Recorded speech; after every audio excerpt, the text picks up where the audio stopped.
तो नेक्स्ट देखने का है, चलो तो नेक्स्ट क्या देखने का है, ग्रेविटेशनल पोटेंशियल एनर्जी।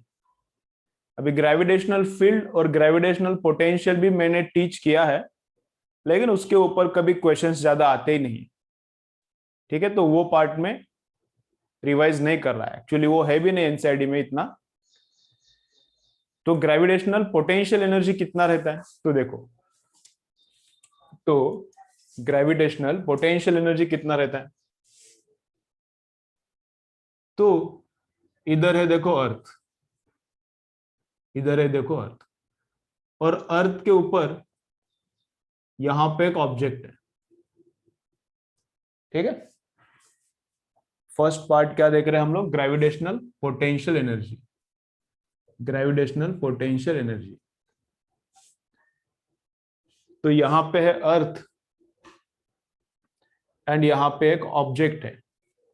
तो अर्थ का मास तो कैपिटल एम है और ये ऑब्जेक्ट का मास स्मॉल एम है। तो अर्थ से ऑब्जेक्ट का डिस्टेंस कितना आता है, अर्थ के सेंटर से ऑब्जेक्ट का डिस्टेंस कितना आता है, उसको हम लोग बोलते हैं स्मॉल आर। अर्थ के सेंटर से ये डिस्टेंस रहता है स्मॉल आर, तो वो रहता है कैपिटल आर प्लस एच। ये पार्ट रहता है एच, ये वाला पार्ट सरफेस से जो रहता है डिस्टेंस वो रहता है एच, उसको हम लोग हाइट बोलते हैं। और यहाँ पे जो अंदर है वो रेडियस ऑफ द अर्थ है, तो radius of the earth plus h रहता है स्मॉल आर। तो ये जो मास है इसके पास पोटेंशियल एनर्जी रहता है,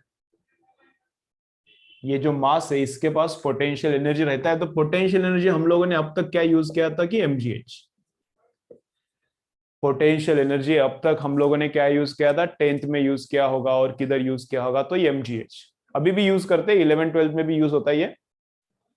लेकिन mgh यूज होता है अगर हाइट एकदम ही स्मॉल है तो mgh फॉर्मूला कब यूज करने का, अगर हाइट एकदम सिंपल मामूली है तो mgh यूज करने का, मतलब 1 किलोमीटर 2 किलोमीटर तक चलता है हाइट, यहां से सरफेस से 1 किलोमीटर 2 किलोमीटर तक ये चलता है, कोई प्रॉब्लम नहीं है। ठीक है, लेकिन अगर बड़ा हाइट है, सैटेलाइट लॉन्च करना है, तो यहां से सैटेलाइट लॉन्च करना है, तो सैटेलाइट बहुत ज्यादा डिस्टेंस पे रहता है, 500 किलोमीटर पे रहता है, इधर से 1000 किलोमीटर पे रहता है यहां से सैटेलाइट।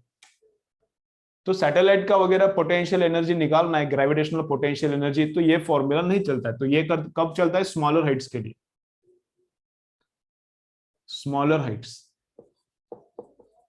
ठीक है, अभी इस चैप्टर में ये ऑलमोस्ट यूज होता ही नहीं है, ये जो ग्रेविटेशन चैप्टर है इसमें ये फॉर्मूला यूज करने का ही नहीं, क्योंकि ग्रेविटेशन में हम लोग बात करते हैं प्लैनेट्स का, सैटेलाइट का, तो उनका हाइट बहुत बड़ा रहता है, तो ये हम लोग यूज करते ही नहीं ग्रेविटेशन में, तो इसको मैं क्या करता हूँ, उड़ा ही देता हूँ। ठीक है, मैकेनिक्स का अगर एग्जाम्पल है, जैसा ये वर्क पावर एनर्जी का एग्जाम्पल है, तो ये वाला यूज किया तो चलता है। हाँ, तो हाइट स्मॉलर के लिए ये चलता है, लार्जर हाइट्स के लिए हम लोग इसको यूज नहीं करते। लार्जर हाइट्स के लिए क्या यूज करने का, तो पोटेंशियल एनर्जी का ये फॉर्मूला है, पोटेंशियल एनर्जी का minus G first mass second mass upon distance between them. Small r लिखा है, स्मॉल आर मतलब आर प्लस एच।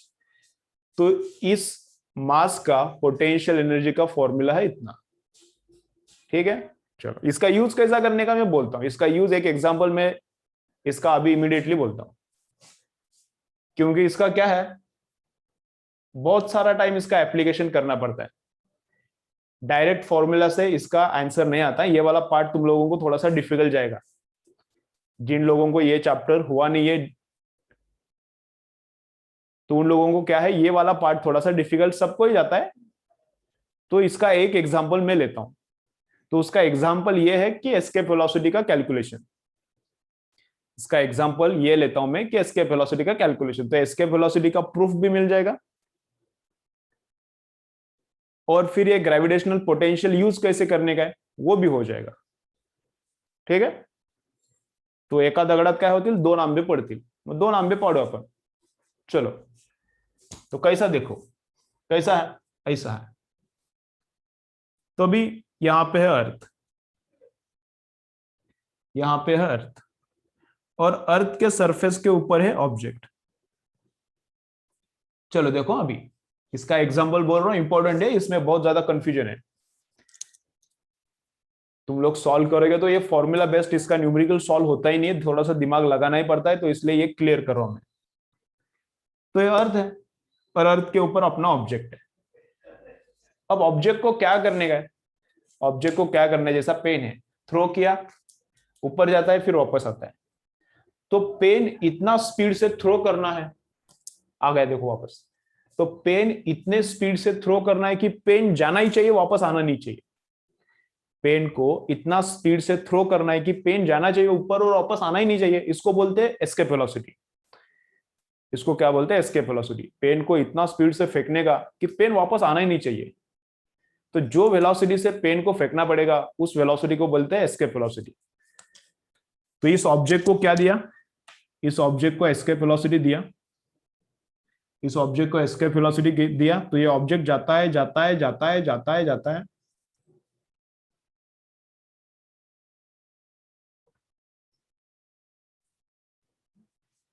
और जाता ही चाहिए, आता नहीं चाहिए वापस।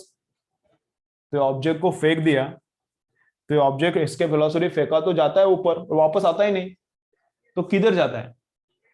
तो वो जाता है इनफाइनाइट डिस्टेंस की, जहां पे ग्रेविटी है ही नहीं, अर्थ का ग्रेविटेशनल फील्ड वहां पे है ही नहीं, तो अर्थ उसको वापस खींच नहीं पाता। ये ऑब्जेक्ट इतना वेलोसिटी से फेंकने के बाद इतना दूर जाता है, तो वहां पे ग्रेविटेशनल फील्ड है ही नहीं, ग्रेविटी उसको खींच नहीं सकता। तो कितना डिस्टेंस पे जाना पड़ता है उसको? तो उसको जाना पड़ता है इनफाइनाइट डिस्टेंस। तो स्मॉल आर बनता है इनफाइनाइट, या फिर इसका ऑब्जेक्ट का हाइट भी बनता है इनफाइनाइट, दोनों भी इंफिनिटी बनता है। ठीक है, ऑब्जेक्ट को हमने थ्रो किया, ऑब्जेक्ट गया और वापस आया नहीं। आया क्यों नहीं? क्योंकि उसको अर्थ ने वापस खींचा नहीं। अर्थ ने उसको खींचा नहीं मतलब वहां पे ग्रेविटी है नहीं। वहां पे ग्रेविटी नहीं है मतलब वो कितने डिस्टेंस पे है? वो डिस्टेंस पे है इंफिनिटी। तो आर इंफिनिटी मतलब h be infinity, infinity plus capital R, infinity plus छोटा नंबर कैपिटल आर, अभी छोटा नंबर हो गया। इंफिनिटी प्लस छोटा नंबर इंफिनिटी रहता है, तो h be infinity, r be infinity. ठीक है, तो ऑब्जेक्ट जाके वहां पे रुका तो चलता है मुझे, लेकिन जाना चाहिए, वापस आना नहीं चाहिए। तो वहां पे जाने के बाद उसका वेलोसिटी है 0। ठीक है, वहां पे जाने के बाद उसका वेलोसिटी कितना हो गया है? 0 हो गया है। अच्छा है, ठीक है। तो करने का क्या रहता है? देखो, ऐसा अगर क्वेश्चन है, समझा ना? इतना तो समझा। क्या अलग है? तो ऐसे वाले क्वेश्चंस में करने का क्या रहता है? तो करने का ये रहता है कि यहां का टोटल एनर्जी और यहां का टोटल एनर्जी इक्वेट करना है। बेसिक क्या है? बेसिक क्या है? बेसिक क्या है? देखो ऐसा, total energy finally is equal to total energy initially plus energy given. ठीक है, ये फॉर्मूला है। इसके इसको यूज करके यहां पे सब काम होता है। सैटेलाइट को फेंकना है, ऑब्जेक्ट को फेंकना है, जो भी करना है, तो इसको यूज करना है। तो फाइनल टोटल एनर्जी ऑब्जेक्ट के पास कितना है is equal to initially total energy पास, टोटल एनर्जी उसके पास कितना था प्लस हम लोगों ने कितना दिया। तो इनिशियल एनर्जी प्लस मैंने कितना दिया is equal to final energy. ठीक है, ये वाला फॉर्मूला बेसिक है। ठीक है, अभी मैं क्या करने जा रहा हूं? क्या करने का है अपन को? We want to calculate escape velocity. ठीक है, तो टोटल एनर्जी फाइनली कितना हो गया? टोटल एनर्जी फाइनली कितना हो गया? तो देखो, तो वेलोसिटी तो फाइनली 0 है, बस ऑब्जेक्ट जाना चाहिए इंफिनिटी पे, वहां पे रुकना चाहिए, वहां पे वेलोसिटी होना चाहिए, ऐसा मेरा ये नहीं है, कंडीशन नहीं। वहां पे जाके ऑब्जेक्ट रुका तो चलता है। तो फाइनली वेलोसिटी 0, तो फाइनली काइनेटिक एनर्जी 0 आता है यहां पे। फाइनली वेलोसिटी 0 है, तो फाइनली इधर जाके जाने के बाद काइनेटिक 0 आता है, और फाइनली यहां पे जाने के बाद पोटेंशियल कितना आता है? ऑब्जेक्ट यहां पे जाने के बाद उसका काइनेटिक एनर्जी 0 आता है, और वहां पे जाने के बाद ऑब्जेक्ट का पोटेंशियल एनर्जी भी कितना आता है? तो पोटेंशियल एनर्जी का ये फॉर्मूला है। आर कितना बन गया है? आर बन गया है इंफिनिटी। ऑब्जेक्ट गया है बहुत दूर, ऑब्जेक्ट गया है बहुत दूर, वापस नहीं आ रहा, कहां पे गया? इंफिनिटी पे। तो आर इंफिनिटी होता है तो पोटेंशियल एनर्जी भी 0 होता है। तो यहाँ पे सैटेलाइट का काइनेटिक भी जीरो, पोटेंशियल भी जीरो, तो उनका एडिशन टोटल भी जीरो है। तो energy at final point is zero. समझ रहे हैं? एक एक एक अंडरस्टैंड करो, अंडरस्टैंड ही करना पड़ता है इसको, रट्टा मार के ये पार्ट नहीं चलता, इसको अंडरस्टैंड ही करना पड़ेगा। तो फाइनली सैटेलाइट का टोटल एनर्जी कितना हो गया? जीरो। काइनेटिक भी जीरो, वेलोसिटी नहीं है उसके पास, पोटेंशियल भी जीरो क्योंकि डिस्टेंस इनफाइनाइट हो गया, तो एनीथिंग अपॉन इंफिनिटी जीरो। ठीक है। अब टोटल एनर्जी इनिशियली कितना था? सैटेलाइट के पास टोटल एनर्जी इनिशियली कितना था? तो इनिशियली सरफेस के ऊपर बैठा था, तो काइनेटिक इनिशियली भी जीरो था। पहले ऑब्जेक्ट सरफेस के ऊपर बैठा था आराम से, तो उसका काइनेटिक इनिशियली भी जीरो था। और उसका पोटेंशियल कितना था? और उसका पोटेंशियल कितना था इनिशियली? तो सरफेस के ऊपर पोटेंशियल एनर्जी, ये किधर भी चलता है फॉर्मूला, तो सरफेस के ऊपर पोटेंशियल एनर्जी ये फॉर्मूला यूज करके, तो -G m अपॉन, तो पोटेंशियल एनर्जी कितना?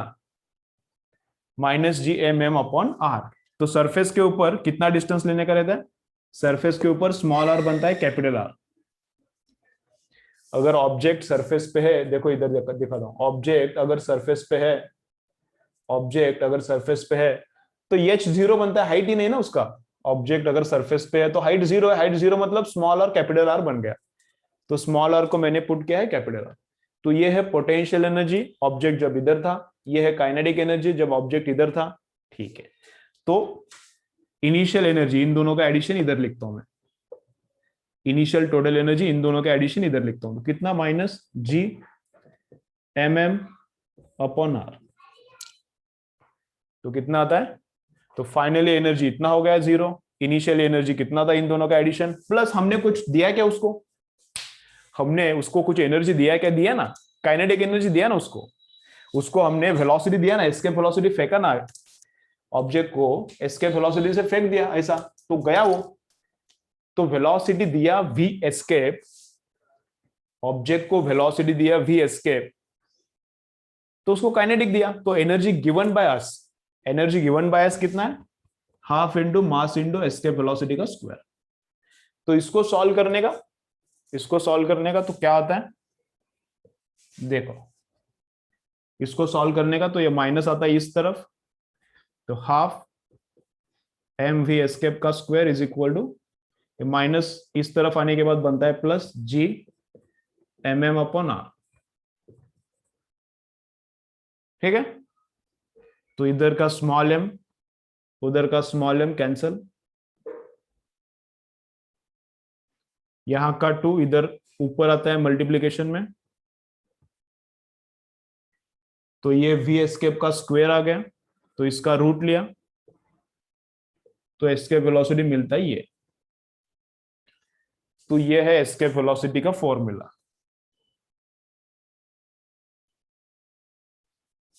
तो ये है एस्केप वेलोसिटी का फॉर्मूला, √2gm अपॉन आर। तो एस्केप वेलोसिटी का फॉर्मूला कितना है? इतना है। एस्केप वेलोसिटी कितना रहता है अर्थ के लिए? एस्केप वेलोसिटी कितना रहता है? चलो बोलो, लेक्चर में आया था ना, 2-3 दिन पहले आया था लेक्चर में, अर्थ के लिए एस्केप वेलोसिटी कितना रहता है? बोलो, किसी को याद आ रहा है क्या? तो ये है escape velocity of the earth, तो 11.2, वेरी गुड। तो कितना आता है अर्थ के लिए?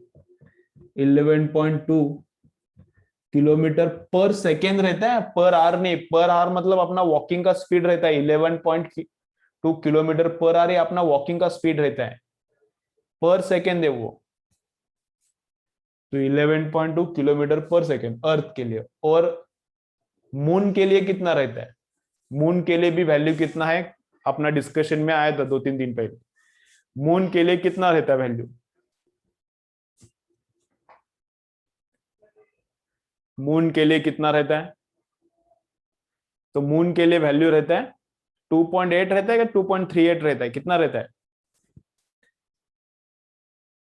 मून के लिए? कितना रहता है? 2.38। मून के लिए कितना रहता है? 2.38। ठीक है, ओके। तो चलो,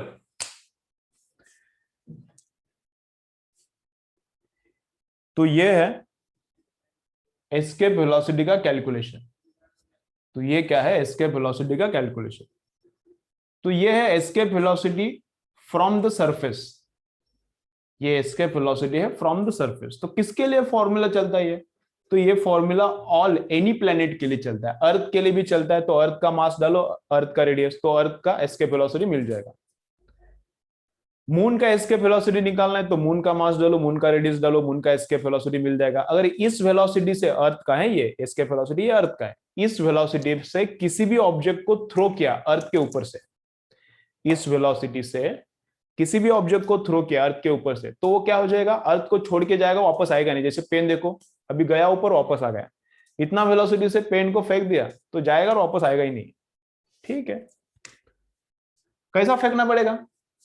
इस वेलोसिटी से अगर थ्रो करना है तो ऐसा अपवर्ड ही थ्रो किया तो करना पड़ेगा क्या? ऑब्जेक्ट को ऐसा अपवर्ड ही थ्रो करना पड़ता है क्या? नहीं नहीं नहीं, ऐसा भी थ्रो किया ना एस्केप वेलोसिटी से तो भी जाएगा, आएगा नहीं वापस। एस्केप वेलोसिटी से थ्रो करना है, ऐसा थ्रो किया तो ऊपर जाएगा, और ऐसा थ्रो किया तो क्या जाएगा? नहीं गया, जाएगा। ऐसा भी किया तो कैसे चलता है? ऐसा थ्रो किया तो भी जाएगा, वापस आएगा नहीं। ठीक है, ओके, चलो। तो अब तक क्या क्या देखा है और फिर आगे जाएंगे। अब तक क्या क्या देखा है, फिर आगे जाएंगे। तो अगर ऑब्जेक्ट है at a distance of height, at a distance of small r, अगर ऑब्जेक्ट है at a distance of small r, वापस बोल रहा हूं देखो, अभी ऑब्जेक्ट है at a distance of small r, small r मतलब कैपिटल आर प्लस एच रहता है। तो वहां पे ऑब्जेक्ट का पोटेंशियल एनर्जी कितना है, तो ये स्मॉलर हाइट्स के लिए फॉर्मूला चलता है। तो ये ग्रेविटेशन में यूज करने का ही नहीं, ये यूज करने का, minus G m m upon r. ठीक है, तो सैटेलाइट को थ्रो करना है, ये ऑब्जेक्ट को थ्रो करना है, और वो ऑब्जेक्ट वापस आना नहीं चाहिए, एस्केप वेलोसिटी से थ्रो करना है उसको, वापस आना नहीं चाहिए। तो वो वेलोसिटी कितना है उसका कैलकुलेशन चल रहा है। तो यहाँ पे टोटल एनर्जी कितना, वो इधर लिया, जीरो था वो, काइनेटिक भी जीरो, पोटेंशियल भी जीरो था। यहाँ पे टोटल एनर्जी कितना, इनिशियली काइनेटिक जीरो था क्योंकि ऑब्जेक्ट बैठा हुआ था, और पोटेंशियल इतना था, तो दोनों का एडिशन यहाँ पे लग गया, total energy plus energy given. तो फाइनल एनर्जी कितना होगा, पहले जितना था और हमने कितना दिया, दोनों का एडिशन बन के फाइनल एनर्जी हो गया। सिंपल फॉर्मूला है ना। मेरे पास 10 रुपए था, किसी ने मेरे को 50 दिया, तो हो गया कितना, मेरे पास इनिशियली 10 रुपए था, किसी ने मुझको 50 दिया, तो मेरे पास हो गया कितना, 60। तो फाइनली मेरे पास कितना पैसा है इज इक्वल टू इनिशियली कितना था प्लस दिया कितना। सिंपल, ऐसा गाउटी फॉर्मूला है। तो पहले से सैटेलाइट के पास, ऑब्जेक्ट के पास कितना एनर्जी था, हमने कितना दिया फाइनली, तो फाइनली हो गया जीरो। तो पहले कितना था, इन दोनों का एडिशन, तो जीरो इतना आता है, minus G m m by r. और हमने कितना दिया, हमने तो उसको वेलोसिटी दिया। तो वेलोसिटी दिया मतलब केडी दिया, काइनेटिक एनर्जी। तो काइनेटिक एनर्जी कितना दिया, इतना दिया। सॉल्व किया तो इसके वेलोसिटी मिल गया। तो ये है ऐसा। ठीक है, तो अभी नेक्स्ट क्या देखना है, देखो।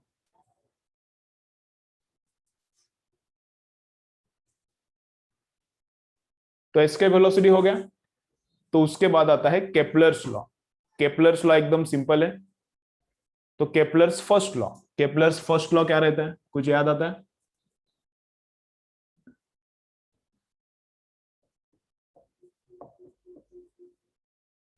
केपलर्स फर्स्ट लॉ क्या है? ऑर्बिट्स ऑफ ऑल प्लैनेट्स,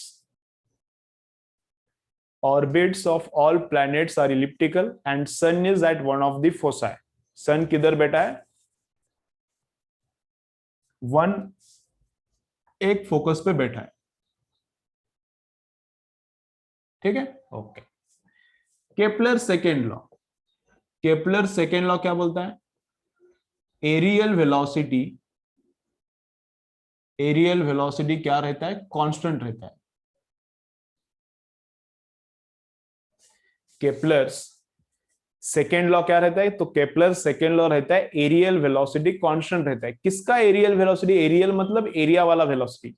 तो एरिया वाला वेलोसिटी कांस्टेंट रहता है किसका, रेडियस वेक्टर का। किसका, रेडियस वेक्टर का। इसको मैं एक्सप्लेन करता हूं। पहला वाला एकदम सिंपल है, सेकेंड वाला मैं एक्सप्लेन करता हूं, देखो। तो यहां पे है सन, केपलर्स लॉज सोलर सिस्टम के लिए है, केपलर्स लॉज किसके लिए है? सोलर सिस्टम के लिए। तो यहाँ पे है सन, और सन के अराउंड प्लैनेट्स घूम रहे हैं। तो प्लैनेट्स का ऑर्बिट क्या है? तो प्लैनेट्स का ऑर्बिट इलिप्टिकल है, एंड सन किधर है? वन ऑफ द फोसाई, एक फोसाई पे है, तो है इलिप्टिकल ऐसा ऑर्बिट है। ठीक है, तो ये ऑर्बिट है, और इस ऑर्बिट पे, इस रास्ते पे प्लैनेट घूम रहा है, और सन यहाँ पे एक फोकस रहता है, यहाँ पे इस फोकस पे सन बैठा है। ठीक है, ये पहला वाला है। दूसरा वाला क्या है? समझो प्लैनेट इधर है, तो प्लैनेट इधर से इधर आता है 1 आवर में। प्लैनेट यहां से यहां आता है 1 आवर में, तो कितना एरिया कवर हो गया? तो इतना एरिया कवर हो गया, ये वाला एरिया। ठीक है, 1 आवर में प्लैनेट यहां था, 1 आवर में इधर आ गया। तो प्लैनेट के रेडियस ने, ये रेडियस वेक्टर है, तो रेडियस वेक्टर ने कितना एरिया कवर किया यहां से यहां तक? ये वाला एरिया। तो 1 आवर में एरिया कितना कवर हुआ? इतना। ठीक है, थोड़ा टाइम हुआ, प्लैनेट आगे आगे जाता है, आगे आगे जाता है, फिर ऑर्बिट में आगे आगे जाता है प्लैनेट। अब प्लैनेट आ गया इधर, थोड़ा टाइम हो गया, 2 दिन, 2 दिन हुआ होगा, वो हर एक प्लैनेट के ऊपर डिपेंडेंट है। तो थोड़ा टाइम हो गया, थोड़ा टाइम हो गया, तो प्लैनेट आ गया इधर। ठीक है, अब रेडियस कैसा है? ऐसा है। अब उसको अब उसको वापस ऑब्जर्व किया 1 आवर में, किधर जाता है? अब प्लैनेट को वापस ऑब्जर्व किया 1 आवर में, प्लैनेट किधर जाता है? तो 1 आवर में इधर का प्लैनेट आ गया, समझो इधर। तो अब कितना एरिया कवर हुआ? ये। तो 1 आवर में कवर होने वाला एरिया यहां पे, 1 आवर में कवर होने वाला एरिया यहां पे, और 1 आवर में कवर होने वाला एरिया किधर भी, मतलब समझो प्लैनेट इधर से इधर जाता है 1 आवर में, या फिर इधर से इधर जाता है 1 आवर में, तो 1 आवर में कवर होने वाला एरिया सेम है। 1 घंटे में कितना कवर होगा एरिया? सेम एरिया कवर होगा। प्लैनेट यहाँ पे है, इधर से इधर आता है 1 घंटे में, या फिर इधर से इधर जाता है, या फिर इधर से इधर आता है, तो एरिया कवर करने का रेट सेम है, एरिया कवर करने का वेलोसिटी सेम है। तो सेम टाइम में सेम एरिया कवर, तो प्लैनेट क्या करता है? सेम टाइम में सेम एरिया कवर करता है। इसके वजह से होता क्या है? इसके वजह से होता क्या है, ये इंपॉर्टेंट है। तो प्लैनेट जब प्लैनेट सन से दूर जाता है, जब प्लैनेट सन से दूर जाता है, तो वो बनता है स्लो, और जब प्लैनेट सन के पास आता है तो वो बनता है फास्ट।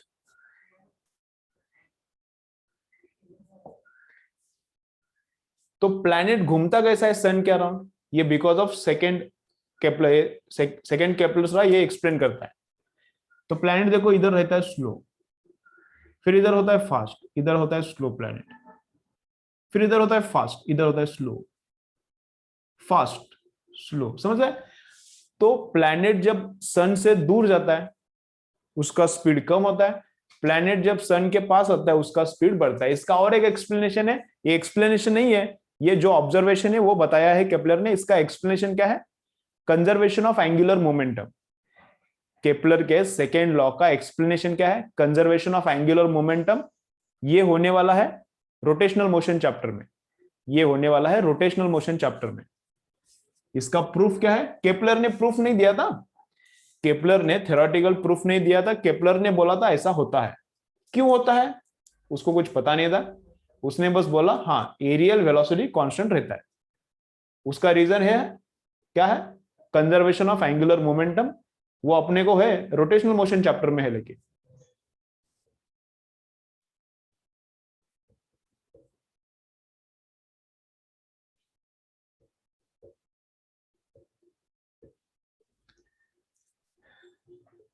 टर्म रहता है, ये मोमेंट अलग मोमेंटम अलग, ये मोमेंटम रहता है।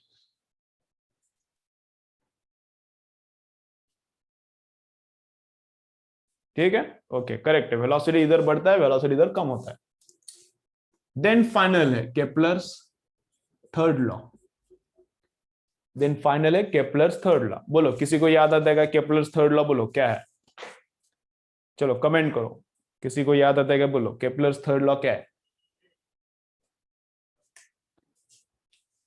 तो केपलर्स थर्ड लॉ क्या रहता है? बोलो, सिंपल सिंपल है।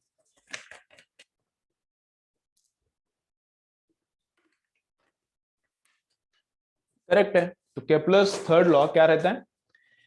Time period square is proportional to radius cube. ठीक है, वेरी गुड, सबको आ रहा है। तो क्या है? सैटेलाइट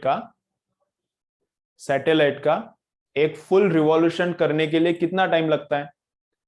सैटेलाइट को या फिर प्लैनेट को एक फुल रिवॉल्यूशन करने के लिए कितना टाइम लगता है? उसका स्क्वायर एंड ये जो रेडियस है सन एंड प्लैनेट के बीच का जो डिस्टेंस है उसका क्यूब एक दूसरे को प्रोपोर्शनल रहता है। लेकिन लफड़ा ये है कि ये डिस्टेंस ही सेम नहीं है। इधर छोटा डिस्टेंस है, इधर हो गया बड़ा डिस्टेंस, इधर बड़ा डिस्टेंस, इधर छोटा हो गया। तो करने का क्या? तो यहां पे थोड़ा सा मॉडिफिकेशन है। क्या है? मतलब ऐसा लॉ 10th को था, अभी 11th में थोड़ा सा मॉडिफिकेशन है। 11th में क्या रहता है? ऐसा रहता है। तो इधर का रेडियस लेने का, इस तरफ का R1, उधर का रेडियस लेने का R2, उसको डिवाइडेड बाय 2 करने का, इसका क्यूब। इसको बोलते हैं सेमी मेजर एक्सिस। सबसे बड़ा एक्सिस, सबसे बड़ा इलिप्स का एक्सिस लेने का, उसको बोलते हैं मेजर एक्सिस। ये इलिप्स है, इलिप्स का सबसे बड़ा डायमीटर लेने का, डायमीटर नहीं बोलते उसको, इलिप्स का सबसे बड़ा डायमीटर लेने का, तो उसको बोलते हैं मेजर एक्सिस। मेजर एक्सिस का आधा, ये R1 और ये R2 का एडिशन रहता है, मेजर एक्सिस उसका आधा। तो time period square is proportional to cube of semi major axis. Semi major axis मतलब मेजर एक्सिस का हाफ पार्ट।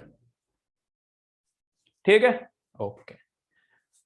अब फाइनल पार्ट, अभी ये यहां पे केपलर्स खत्म, gravitational potential energy, escape velocity वाला पार्ट खत्म। अब एक फाइनल पार्ट थोड़ा सा सैटेलाइट का इधर देखेंगे और फिर सैटेलाइट इसके बाद देखेंगे। तो हाँ, थोड़ा सा सैटेलाइट का इस पार्ट इस बोर्ड पे देखेंगे अभी। तो कैसा कैसा है देखो, कैसा कैसा है। तो इधर थोड़ा क्या करते हैं, एडजस्ट हो जाएगा क्या? हो जाएगा।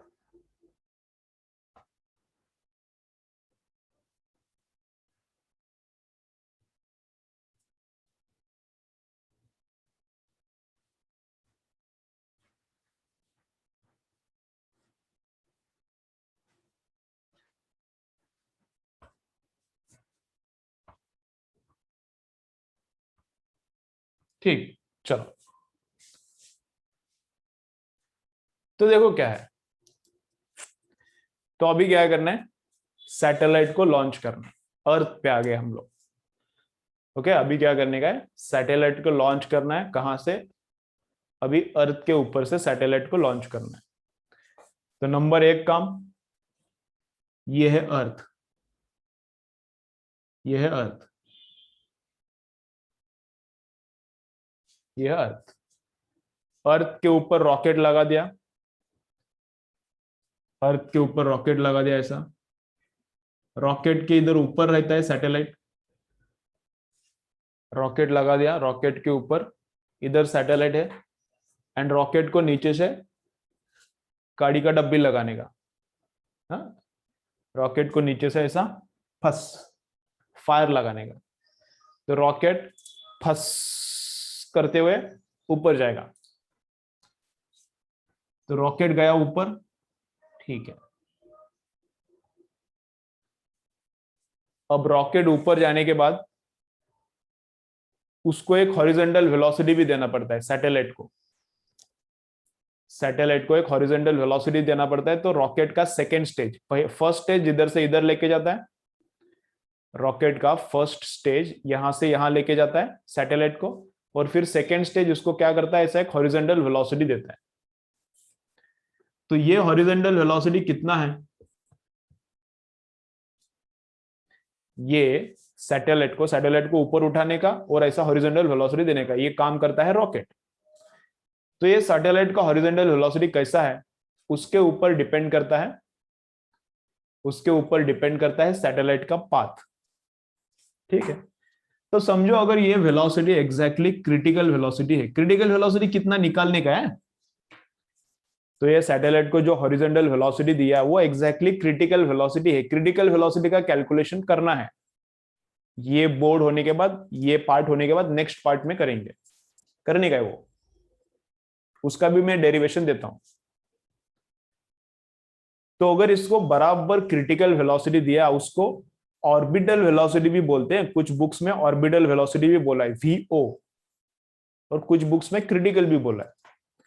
तो इसको अगर क्रिटिकल वेलोसिटी दिया तो ये सर्कुलर ऑर्बिट करता है अर्थ के अराउंड, ये क्या करता है, सर्कुलर ऑर्बिट करता है, ऐसा सर्कुलर ऑर्बिट करता है। तो अगर ऐसा है तो ऑर्बिट कैसा है, सर्कुलर। अगर सैटेलाइट को वेलोसिटी बराबर क्रिटिकल वेलोसिटी दिया तो ये बराबर सर्कल करता है, घूमते रहता है, घूम घूम घूम उसका चालू रहता है। ठीक है, समझो अगर वेलोसिटी लेस देन क्रिटिकल दिया तो वो इलिप्टिकल ऑर्बिट में फिरता है। सैटेलाइट को वेलोसिटी दिया लेस देन क्रिटिकल, क्रिटिकल से थोड़ा कम दिया, तो ये कैसा घूमता है फिर, इलिप्टिकल ऑर्बिट में, फिर ऐसा इलिप्टिकल ऑर्बिट में। इससे बड़ा वेलोसिटी दिया, क्रिटिकल से बड़ा दिया, तो भी इलिप्टिकल ही करता है।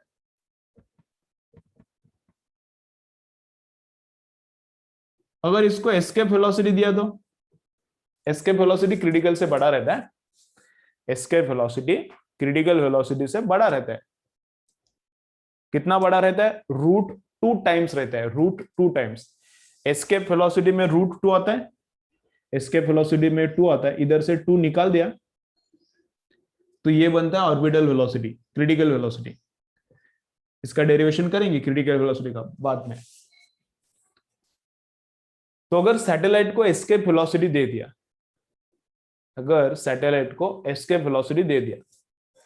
तो फिर क्या करता है, तो सैटेलाइट ऐसा जाता है, देखो ऐसा जाता है और फिर ऐसा आता है, पैराबोलिक पाथ फॉलो करके एस्केप करता है।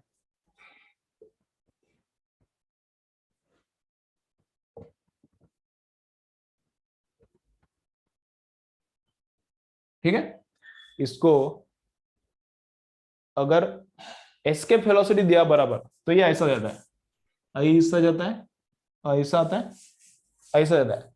तो पैराबोलिक पाथ फॉलो करके एस्केप करता है, अर्थ के पास रहता नहीं, जाता है दूर। और अगर वेलोसिटी एस्केप से बड़ा दिया तो उसको, तो एस्केप को ही एस्केप कर रहा है, एस्केप वेलोसिटी दिया तो ही एस्केप कर रहा है, एस्केप से बड़ा किया तो भी एस्केप ही करेगा, लेकिन पाथ फॉलो करता है अभी हाइपरबोलिक। तो ये ऐसा जाता है और ऐसा नीचे जाता है, लेकिन पाथ कौन सा फॉलो करता है, hyperbolic. Hyperbolic plus escape, hyperbolic path follow करता है एंड एस्केप करता है। ठीक है, ओके,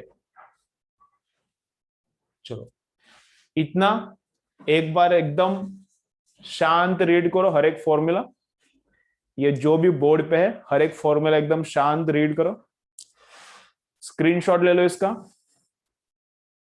मैं एक बार फटाफट वापस एक बार रिवाइज करता हूं और कॉम्प्रेस करने का ट्राई करता हूं, और फिर फाइनल पार्ट देखेंगे। अब इसके बाद जो होगा वो फाइनल पार्ट, खत्म हो जाएगा चैप्टर। चलो इसका स्क्रीनशॉट एंड एक एक फॉर्मूला एकदम शांत रीड करने का।